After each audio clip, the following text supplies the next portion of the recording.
सहनावतु सहनौ भुनक्तु सह वीर्यं करवावहै तेजस्विनावधीतमस्तु मा विद्विषावहै। ॐ शान्ति शान्ति शान्तिः। अखण्डमण्डलाकारं व्याप्तं येन चराचरं तत्पदं दर्शितं येन तस्मै श्रीगुरवे नमः। अज्ञानतिमिरान्धस्य ज्ञानाञ्जनशलाकया चक्षुरुन्मीलितं येन तस्मै श्रीगुरवे नमः। गुरुर्ब्रह्मा गुरुर्विष्णु गुरुर्देवो महेश्वरः गुरुरेव परं ब्रह्म तस्मै श्रीगुरवे नमः। सावरं जङ्गमं व्याप्तं यत्किञ्चित् सचराचरं तत्पदं दर्शितं येन तस्मै श्रीगुरवे नमः। चिन्मयं व्यापि यत्सर्वं त्रैलोक्यं सचराचरं तत्पदं दर्शितं येन तस्मै श्रीगुरवे नमः। त्वमेव माता च पिता त्वमेव बन्धुश्च सखा त्वमेव विद्या द्रविणं त्वमेव सर्वं मम देवदेव त्वमेव सर्वं मम देवदेव।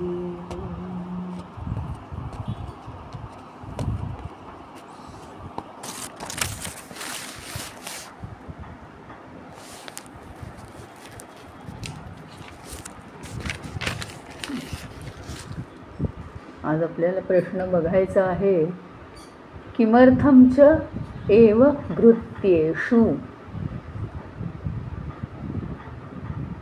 म्हणजे काय? भृत्येषु म्हणजे काय? भृत्य म्हणजे जे आमच्यावर अवलंबून आहेत त्यांच्याशी आम्ही कसं वागावं. भृत्येषु भरणार्थं वै म्हणजे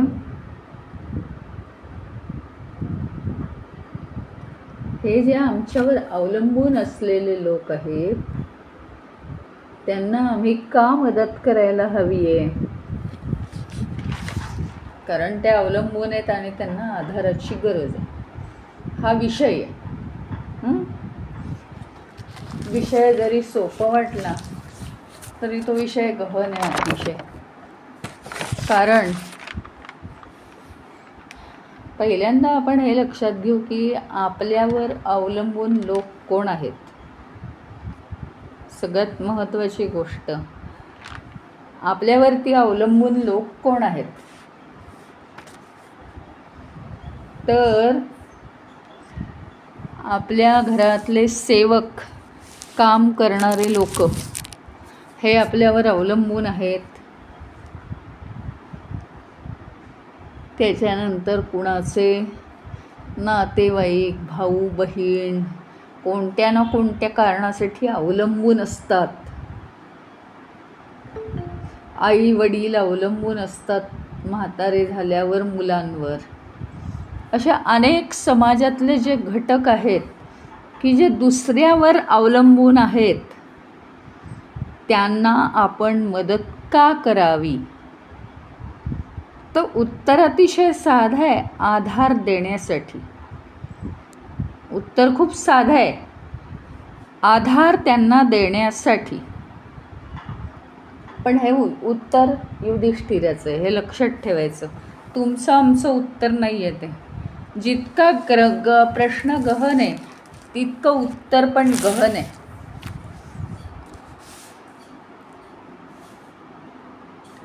सगळे सेवक, कर्मचारी, आपल्या घरातल्या कामाच्या बायका आहेत, माणसं आहेत, ड्रायव्हर आहेत, गाड्या धुणारे लोक आहेत.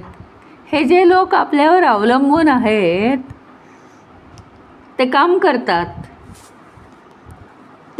करतात म्हणून त्यांना आपण पैसे द्यायला पाहिजे, आधार द्यायला पाहिजे. आणि ते काम करतात म्हणून आपल्याला सोपं जातं, नाहीतर सोपं गेलं नसतं.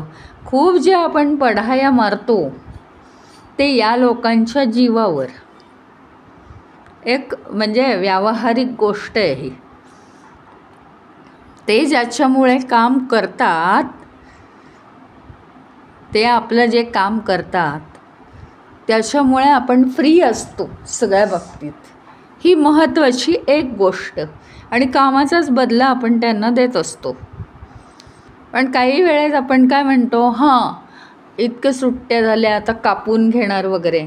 असं नाही, ते आपल्यावर अवलंबून आहेत म्हणून त्यांना आधार देण्यासाठी आपण त्यांना मदतीचा हात द्यावा.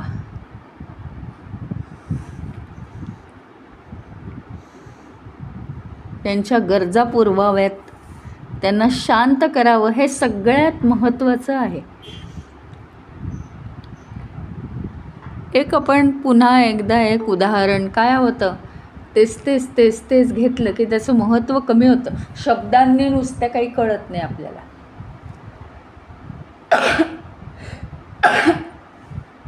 नुसत्या शब्दांनी सांगता येणार नाही. पण एक पिंप ठेवलाय, पिंप पाण्याने भरून ठेवलंय, त्याला खाली नळ आहे आणि त्याच्या अर्ध्या भागात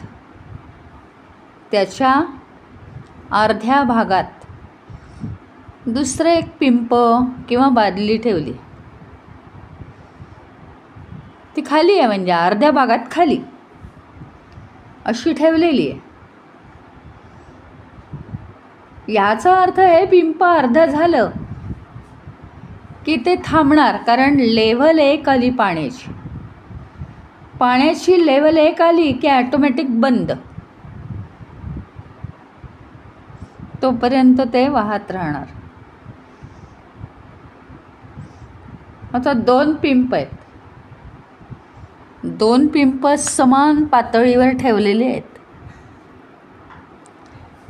समान पातळीवर 2 पिंप, पण बटन चालू केलं, एक पूर्ण भरलाय, एक रिकाम आहे. मग काय होतं माहिती आहे, दोन्ही अर्धे अर्धे होतात आणि समान थांबतात. मग समान झाले की, आणि एक खाली आहे पिंप, दुसरं वर आहे, तर काय होईल? खालच्या पिंपातलं पाणी वर जातं का? नाही.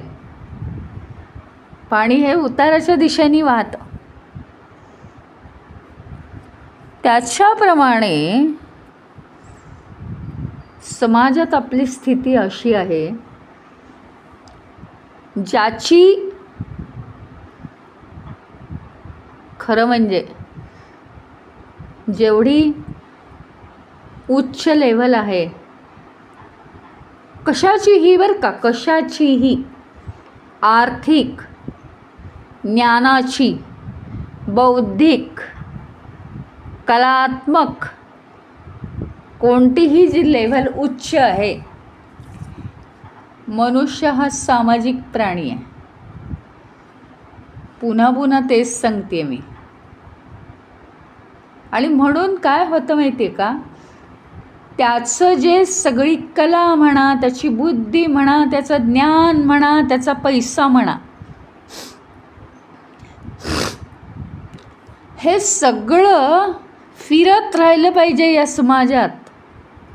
हा नियम आहे, हा सिद्धांत आहे जीवनाचा.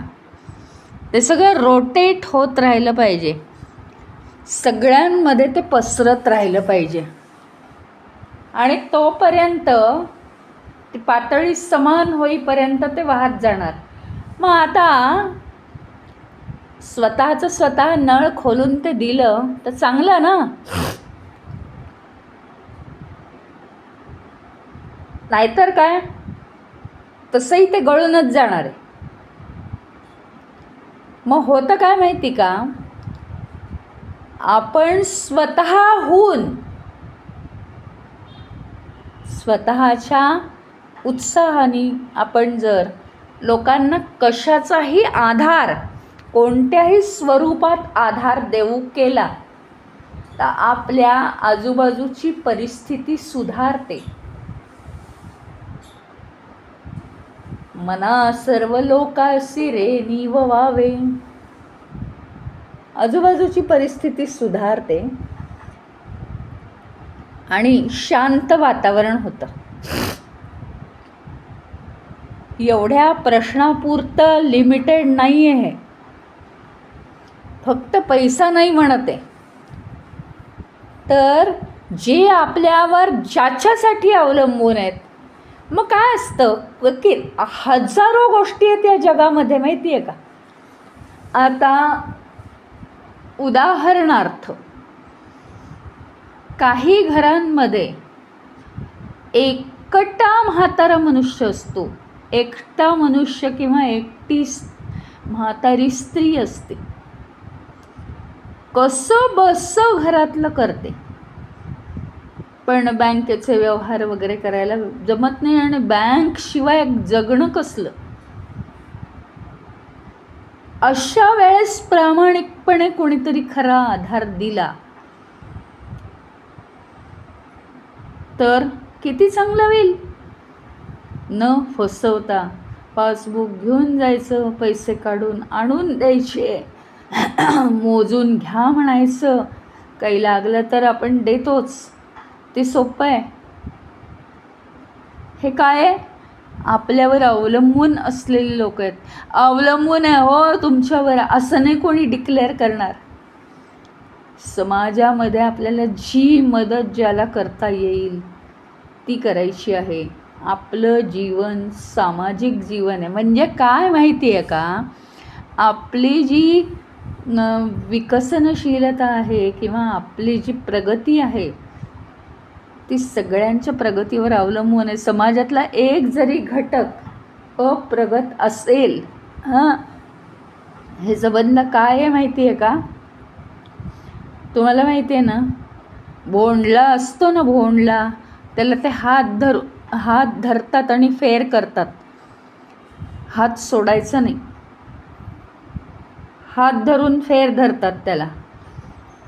तसं हे आहे, समाजामध्ये आपण अनेकांचे हात धरलेले आहेत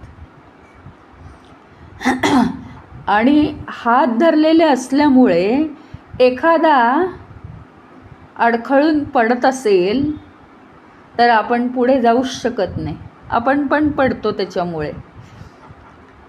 एखाद्याचा पाय दगडाखाली अडकला असेल तर आपण त्याला सोडून नाही जाऊ शकत, कारण एक नियम ठरलेला आहे, हात धरला म्हणजे धरला, हात सोडून नाही पळायचं, पळू नाही शकत. म्हणजे ती समाज रचना आहे, समाज व्यवस्था आहे ती. हे एक मोठं सिक्रेट आहे या समाजाचं. आणि एरवी काय आहे, गोड गोड बोलून एवढंच सांगतात सगळीकडे की तुम्ही आहे ना जमेल तेवढी समाजसेवा करा. मग आम्हाला प्रश्न पडतो, अरे काय समाजसेवा करणार, आमचं होईना. पण समाजसेवा म्हणजे ही आहे, पण काही फार अपंगांच्या शाळेला भेट द्या आणि अमक्याला अमकी आर्थिक मदत करा असं काही फार अपेक्षित नाही आहे. करू शकत असलात तर खुशाल कराच करा. पण नसेल करू शकत तर कुठल्याही प्रकारची मदत, जरा समाजामध्ये आपण फिरून पाहिलेलं नाही आहे, अनेक लोकांना अनेक प्रकारच्या मदतीची गरज असते. त्यातली काही अंशी गरज आपण सहज भागवू शकतो. अगदी रोज जरी बांधून घेतलं नाही तरी जाता येता सहज प्रत्येकाचं काय चाललं आहे डोकावलं तर कितीतरी लोक असे दिसतील की आपण त्यांना जाता येता सहज मदत करू शकतो.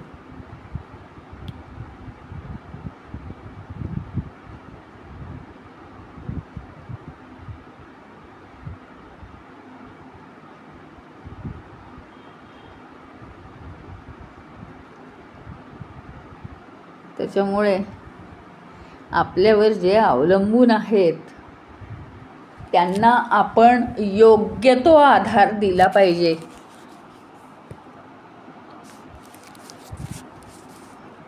जर कोणी मदतनीस हे असतील काम करणारे सेवक, त्यांना योग्य ते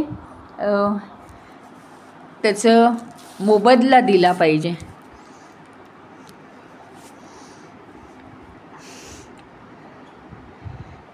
या समाजामध्ये 2 टोकाचे लोक असतात, गरीब श्रीमंत, यश अपयश. थोडंसं विचित्र वाटेल सांगितलं की, परंतु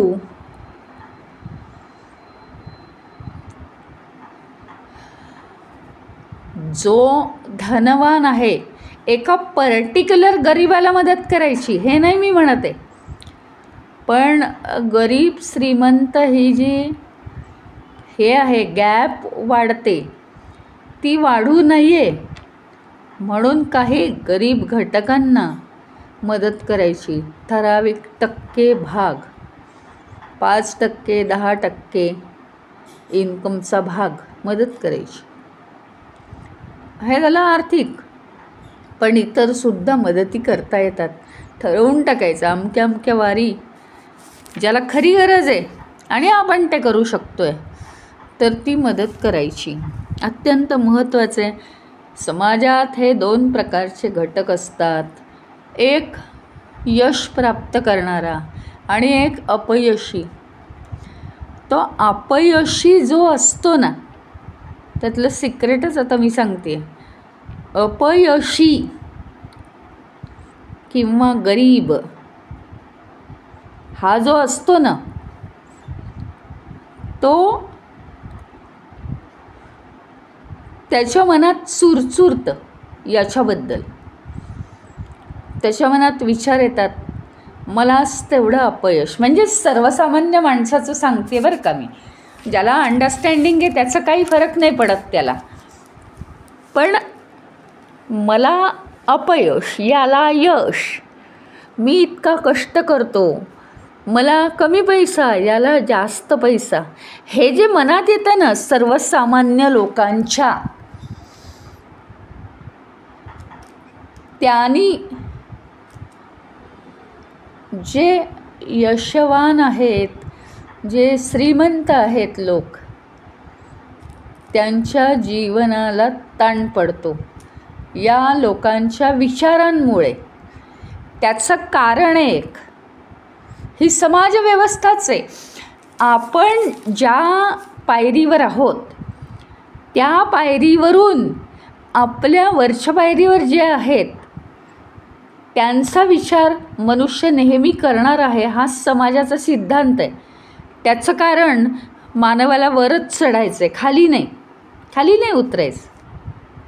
म्हणजे वरच्या लेवलचा मनुष्य जो आहे तो आदर्श असतो चांगल्या माणसाचा.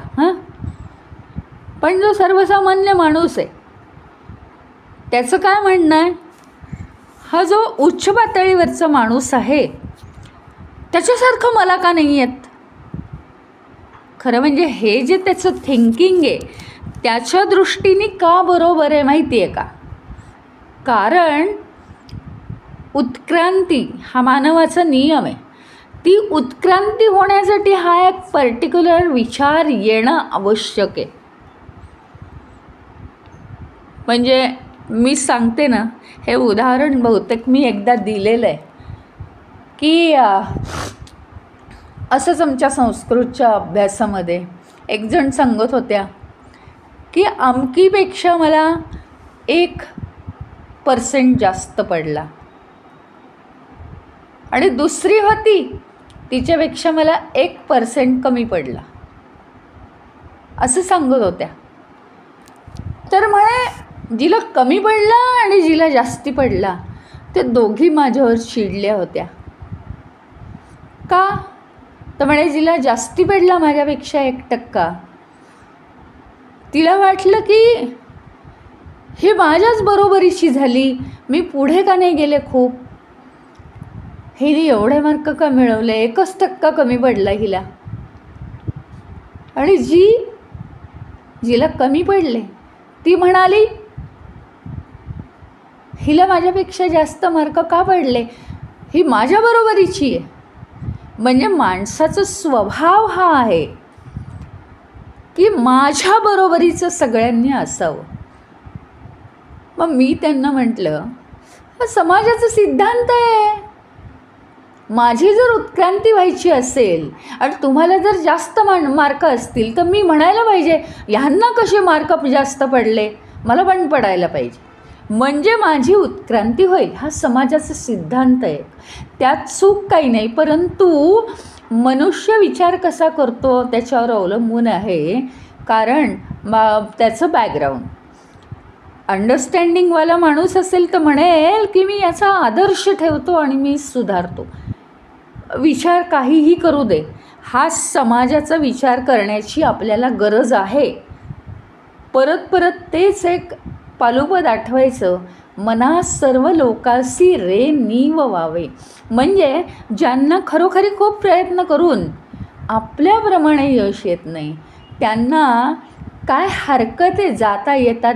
आपण ज्या मार्गावरून चाललो आहे ते ज्ञान दिलं तर काहीच हरकत नाही आहे ना.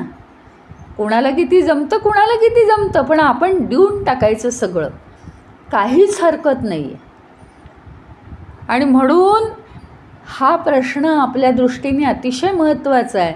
जे आपल्यावर अवलंबून आहेत, म्हणजे एक शब्दांपुरतं मर्यादित झालं, जे आपल्यावर अवलंबून म्हणजे काय की जे कामगार लोक आपल्या सहाऱ्यावर आपल्या पैशांवर अवलंबून आहेत त्यांना कमी पैसा वगैरे देऊ नाही, त्यांना योग्य ते ठरल्याप्रमाणे पैसे द्यावेत, कारण ते आपल्या आधारावर अवलंबून आहेत. म्हणजेच काय माहिती का, डायरेक्ट शब्दात त्यांचे तळतळाट घेऊ नयेत. आणि त्याचप्रमाणे इतर समाजाचं तर तुम्हाला सांगितलंच, जो ज्याच्यात कमी आहे, आपल्या संपर्कात येणारा मनुष्य ज्याच्यात जो कमी आहे आणि त्याला काहीतरी वाटतं आहे आपल्याबद्दल, तर आपण फक्त असं म्हणत राहतो की हा ना माझ्याबद्दल जेलस होतो, असं आपण म्हणत राहतो.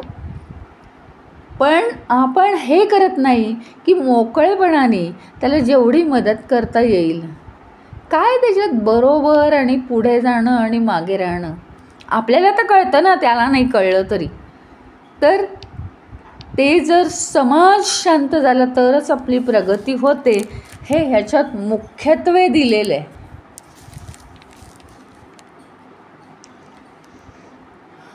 तुम्हाला माहिती आहे का, एक उदाहरण आहे ना,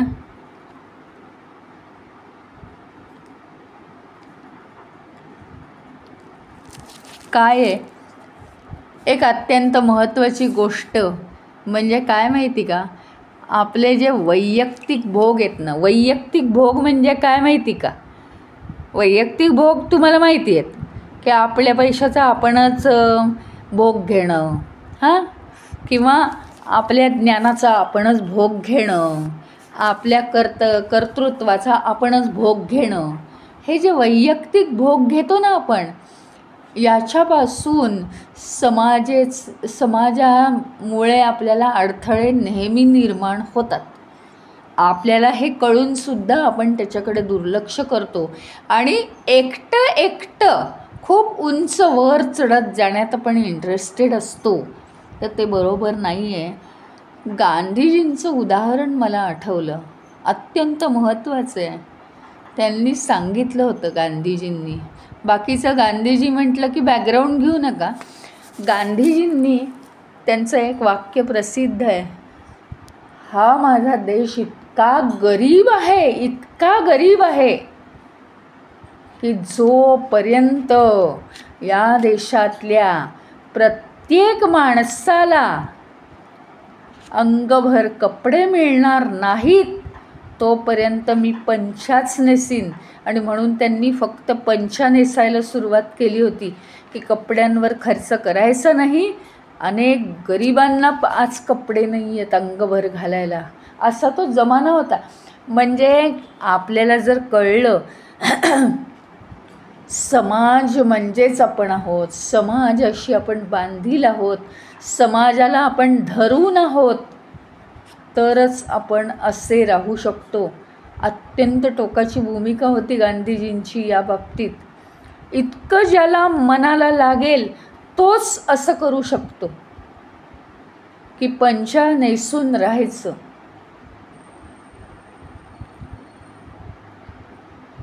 गरजा कमी होणं, संन्यास घेणं, या गोष्टी अजून वेगळ्या आहेत.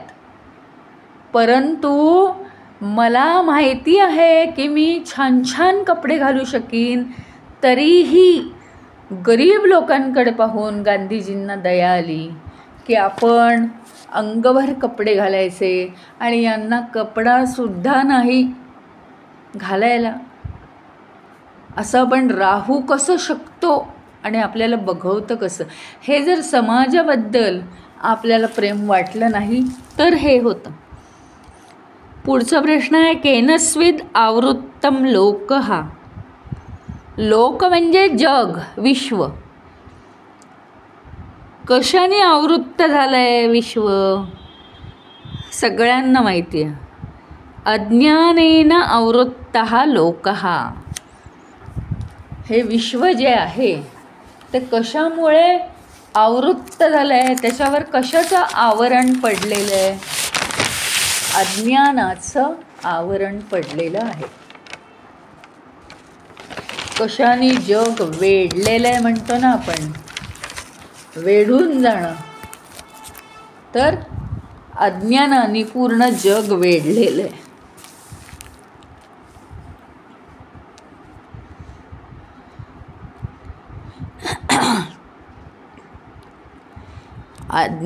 अज्ञान हे इतकं जबरदस्त कारण आहे की ज्याने सगळ्या जगावर पडदा टाकला आहे, कव्हर केलेलं आहे. त्याच्यामुळे आपण भोवऱ्यात अडकलो आहे. आपल्यावर पडदा पडला आहे, आपल्याला कळत नाही आणि आपण डोळे मिटूनच कसं तरी वागतो आहे. आंधळी कोशिंबीर चाललेली आहे. त्याच्यामुळे आपण भोवऱ्यात अडकलो आहे. आपल्याला द्वंद्व आहेत. बघा तुम्ही, आपल्याला द्वंद्व आहेत कारण अज्ञान आहे ना. आनंद दुःख, उष्ण थंड, स्तुती निंदा, यश अपयश, अशी द्वंद्व हे अज्ञानाचंच प्रतीक आहे. खरं तर माहिती का आपल्याला, आपण जन्माला येतो आणि आपलं जीवन संपतं, तरी आपल्याला कळत नाही की आपण अज्ञानात आहोत. त्याच्यामुळे हे द्वंद्व नाहीच आहेत ॲक्च्युअल, पण आपण त्याला ती नावं दिली आहेत. काहीही कळत नाही, जसे येतो तसे जातो.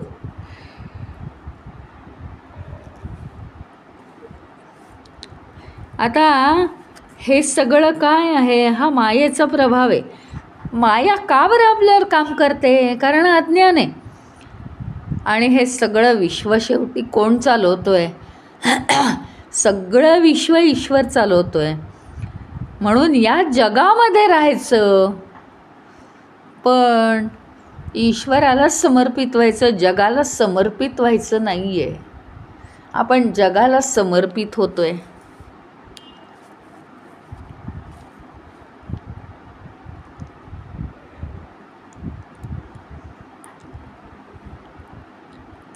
कारण ईश्वराच्या कृपेमुळेच आपलं अज्ञान दूर होणार आहे. आणि अज्ञानाचा पडदा बाजूला झाला की आपल्याला सगळं काही कळणार आहे. आता हे जे आहे, हा जो विषय आहे हा अनेकदा येऊन गेलेला आहे. त्यामुळे प्रश्न पडायला नकोत.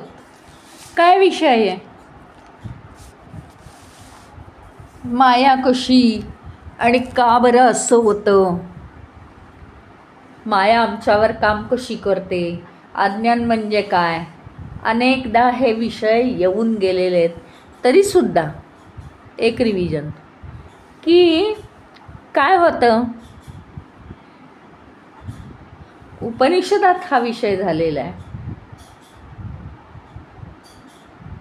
कशावरही, हे बघा, घर कधी आकाशात बांधलं जातं का? नाही, जमिनीवर. म्हणजे जमीन हा आधार आहे त्याला. दुसरी गोष्ट, लगेच जमिनीवर घेतलं सिमेंट की बांधायला घर सुरुवात, असं आहे का? नाही, त्याला पाया खणलाय. पाया खणला, तो चांगला भक्कम बांधला, मग घराची काळजी नाही. तसं आहे. आता हे जे जग दिसतंय,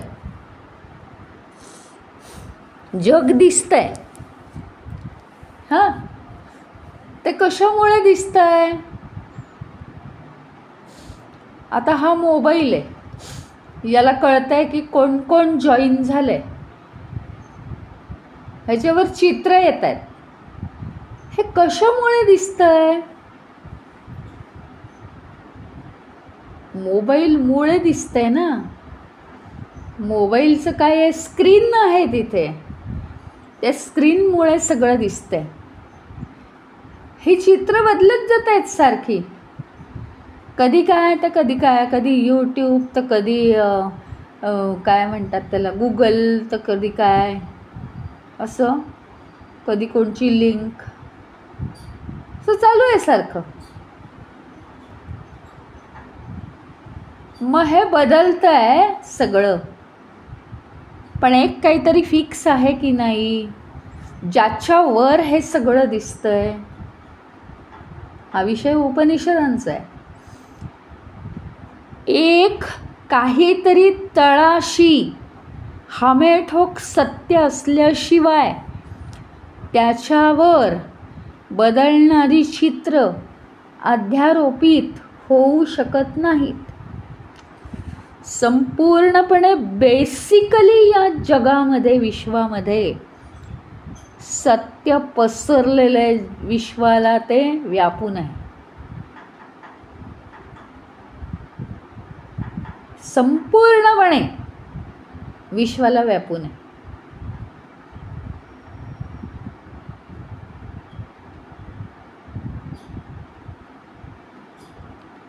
आणि मग त्या आधारावरती बेसिकली ते आहे चैतन्य, ते सत्य आहे, परमसत्य आहे, ते तळाशी आहे. म्हणून त्याच्यावर या सगळ्या वस्तू अध्यारोपित होऊ शकल्या आहेत. अध्यारोपित म्हणजे आरोपित, त्या वस्तू नाही आहेत. त्या वस्तू नाही आहेत. म्हणजे काय अर्थ झाला माहिती का? मुळाशी चैतन्य आहे, त्याच्यावर आरोप केला गेला आहे की हे जग आहे, हे जग आहे, हे जग आहे, ही वस्तू आहे, ही माणसं आहेत, हा आरोप केला गेला आहे. नाहीतर नुसतं चैतन्यच आहे. कळायला विषय कठीण आहे. नुसतं चैतन्यच आहे, अध्यारोपित. आरोप माहिती आहे ना तुम्हाला? हा शब्द आरोप म्हणजे काय की एक चोर असतो, तो चोर सुटून जातो पोलिसांच्या ताब्यातून, म्हणजे त्यांना कळतच नाही की तो चोर आहे. आणि दुसरा एक सामान्य माणूस त्यालाच ते पकडतात. तूच तिथे होतस. त्याला चोर म्हणून पकडतात आणि त्याच्यावर काय करतात, त्याच्यावर आरोप करतात. आरोप म्हणजे आरोप याचा अर्थ जे नाही आहे ते त्याच्यावर लादणं. या विश्वाच्या तळाशी काय आहे? चैतन्य आहे. ते चैतन्य आहे, पण आपण काय लादतोय त्याच्यावर माहिती आहे? हे माया आहे, हे विश्व आहे, हे असं आहे, हे तसं आहे, हे बदलतं, हे असं होतं. कारण आम्हाला चैतन्य हे जाणवतच नाही. सगळ्या बदलणाऱ्या गोष्टींचा इतका प्रभाव आहे आपल्यावर की ते बदलणारं आहे म्हणजेच ते अनित्य आहे, असत्य आहे, खोटं आहे. पण आम्हाला तरी ते एकीकडे आम्ही म्हणतोय सगळं बदलतंय, काहीच हातात नाही राहते, दुसरीकडे म्हणतोय हेच सत्य आहे, हेच सत्य आहे. भ्रम झालाय, भ्रम.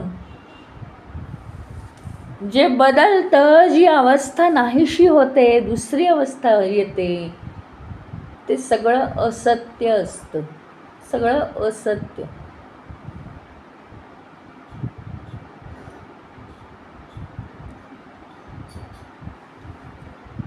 सगळं अध्यारोपित आहे.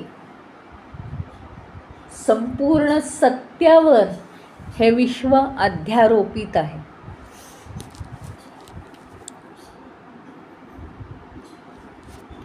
आणि म्हणून हे सत्य आहे हे आपल्याला कळत नाही. म्हणून हे विश्व अज्ञानानेच वेढलेलं आहे असं म्हणावं लागतं.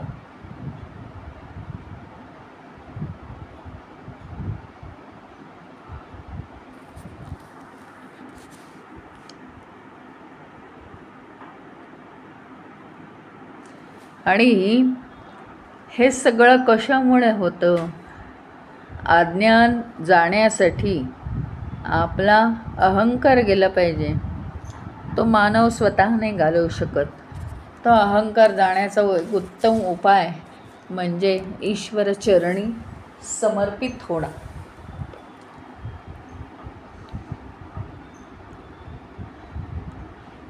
सगळं जे क्षणभंगूर आहे ते वास्तव काही नाहीच आहे, सगळं खोटं आहे.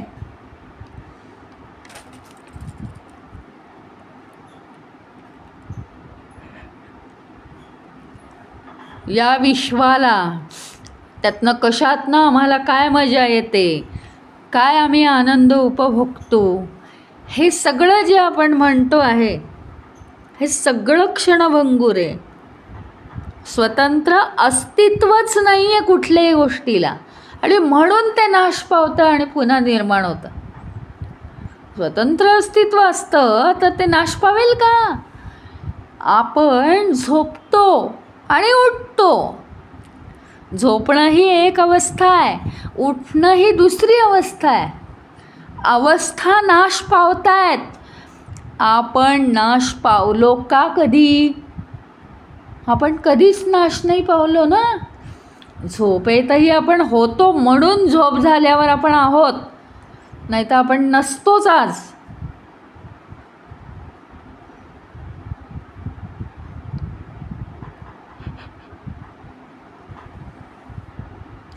प्रत्येक एक झोप झाल्यावर यमाकडे जाऊन बटन आपलं चालू करून आणावं लागलं असतं. मग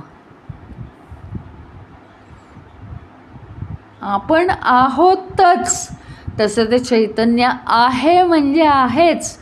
जे क्षणभंगूर आहे ते सगळं असत्य. आपल्याला का हे अज्ञानाने वेढलेलं दिसतं ते सांगते तुम्हाला.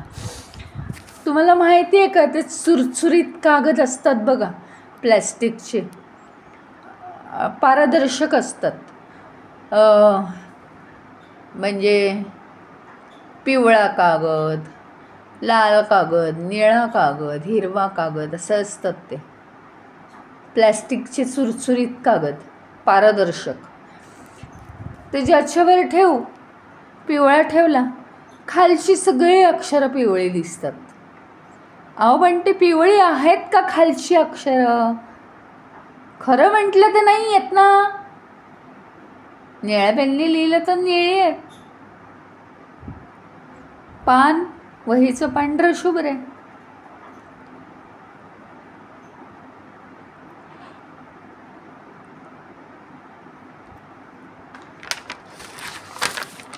त्या रंगीत कागदामुळे ते तसं आपल्याला तो रंग दिसतो. ह्याचा अर्थ आपली जशी दृष्टी तशी सृष्टी. ज्ञानमय सखोलतेने अशी आपली दृष्टी असेल तर सृष्टी पण आपली सखोल होते.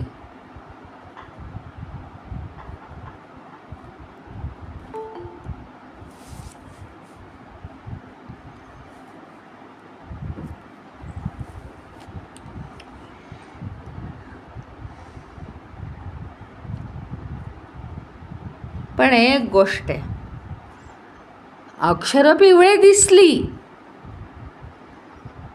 दृष्टी बदलली आहे म्हणून अक्षरं पिवळे दिसली, पण होती ना अक्षरं तिथे, म्हणून पिवळं दिसणं लाल दिसणं आलं ना. म्हणजे चैतन्य आहे म्हणून हे सगळं दिसतंय.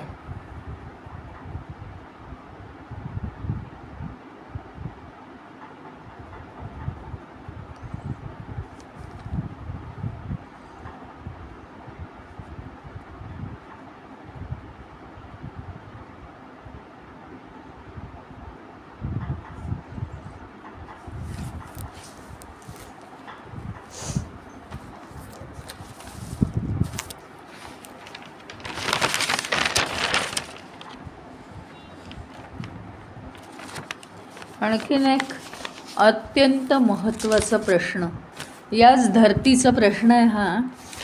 केनस्वित न प्रकाशते तमसा न प्रकाशते. म्हणजे वस्तू कशामुळे वस्तू चमकत नाही. वस्तू कशामुळे चमकत नाही किंवा स्पष्ट होत नाही तर अंधारामुळे वस्तू चमकत नाही. म्हणजे काय, याचाही अर्थ समजावून घेणं आवश्यक आहे. अंधारामुळे वस्तू चमकत नाही, मग काय उजेडामुळे चमकते का काय? म्हणजे उजेड तिला चमकायला लावतो का वस्तूला? नाही. वस्तूचं मूळ स्वभाव काय आहे? चमकणे, दिसणे, प्रकाशणे, आपलं अस्तित्व लोकांना दाखवणे हा वस्तूचा स्वभाव आहे. परंतु मग ती दिसत का नाही?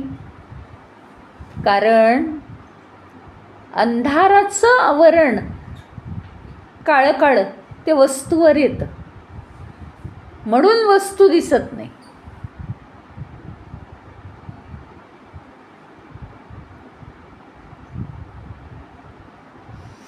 नाहीतर असं म्हणणं चुकीचं आहे, अंधारामुळे वस्तू प्रकाशत नाही, उजेडामुळे वस्तू प्रकाशते, असं म्हणणं चुकीचं आहे. शब्दांमध्ये गफलत आहे. कारण वस्तू कशामुळे चमकणं न चमकणं कशामुळे नाही येते. वस्तूचा मूळ स्वभाव चमकणं किंवा आपलं अस्तित्व व्यक्त करणं. पण अंधाराचं आवरण जर तिच्यावर पडलं तर तिला स्वतःचं अस्तित्व दाखवता येत नाही.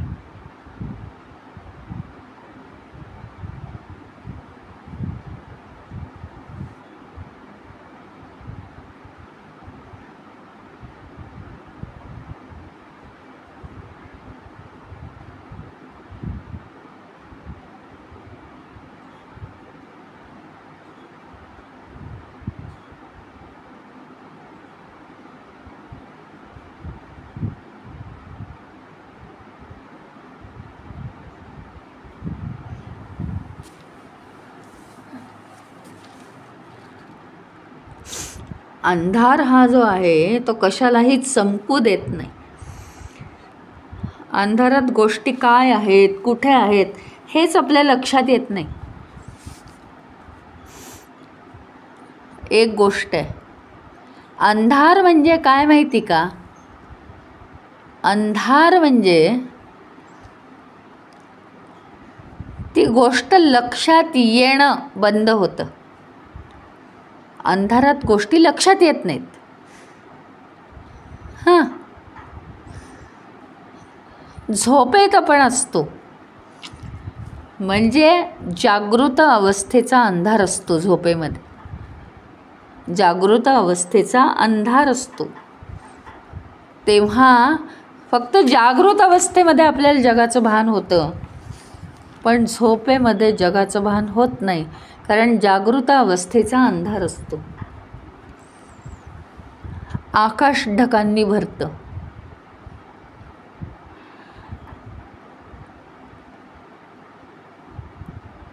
आकाश ढगांनी भरलं की सूर्य दिसत नाही. म्हणजे काय? तर सूर्याला झाकून टाकतात ढग. मग मला एक सांगा, सूर्य नाही आहे का? मग सूर्य नाही आहे का? तो झाकला गेला म्हणजे आहेच ना.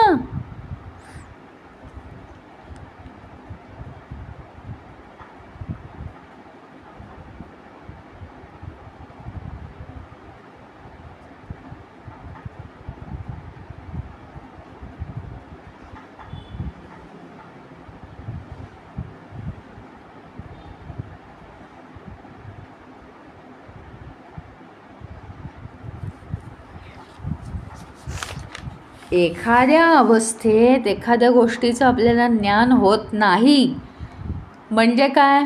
आवरण पडतं किंवा अंधार आहे. त्या बाबतीत आपल्या दृष्टीवर तो अंधार आहे. त्याच्यामुळेच तर सगळी गडबड झाली आहे.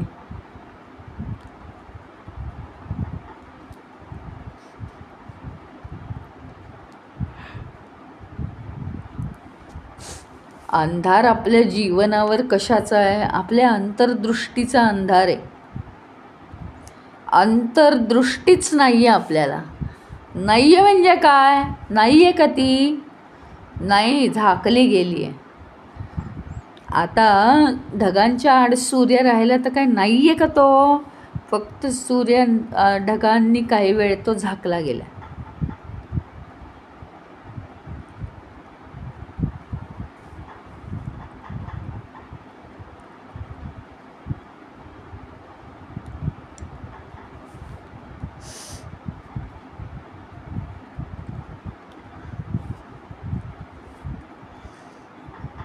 अंधार बाजूला झाला की सगळं आपोआप प्रकाशात येतं. त्याच्याप्रमाणे झालंय काय माहिती का? की ईश्वरत्व जे आहे, ईश्वरी भावना जी आहे, ती या योगमायेच्या ढगांनी झाकली गेली आहे. आणि आपण योगमायेच्या ढगांनाच खूप व्यापू दिलंय. सारखं व्यापतोय आपण त्यांना. त्याच्यामुळे ईश्वराचं भानच येत नाही आपल्याला. एक पडदा आलाय त्याच्यावर.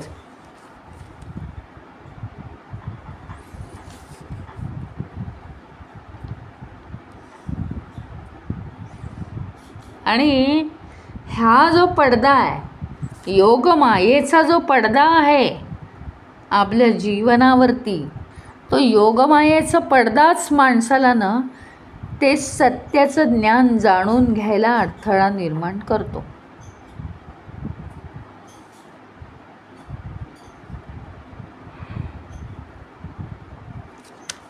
मग आता काय प्रॉब्लेम? हा काय नुसता प्रॉब्लेम असतो का? परमेश्वराने प्रॉब्लेम जगामध्ये विथ सोल्युशन सोडलेले आहेत.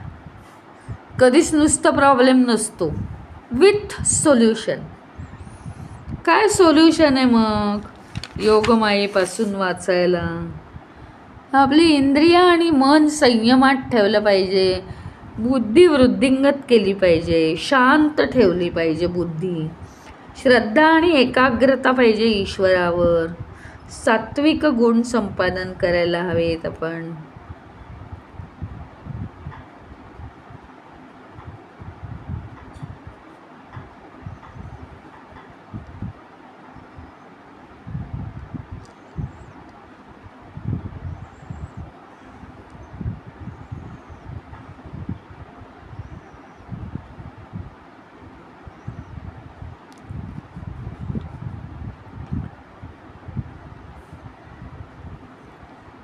अनेक आपल्या अंगी सात्विक गुण आणायला पाहिजेत, म्हणजे आपल्याला सत्य जाणायला मदत होईल.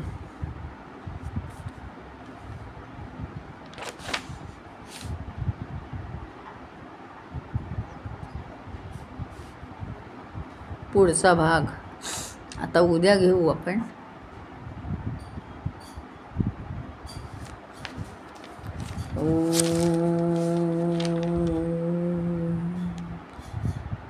ओम पूर्णमदः पूर्णमिदं पूर्णात् पूर्णमुदच्यते पूर्णस्य पूर्णमादाय पूर्णमेवावशिष्यते. ओम शांति शांति शांति. हरि ओम. श्री गुरुभ्यो नमः. हरि ओम.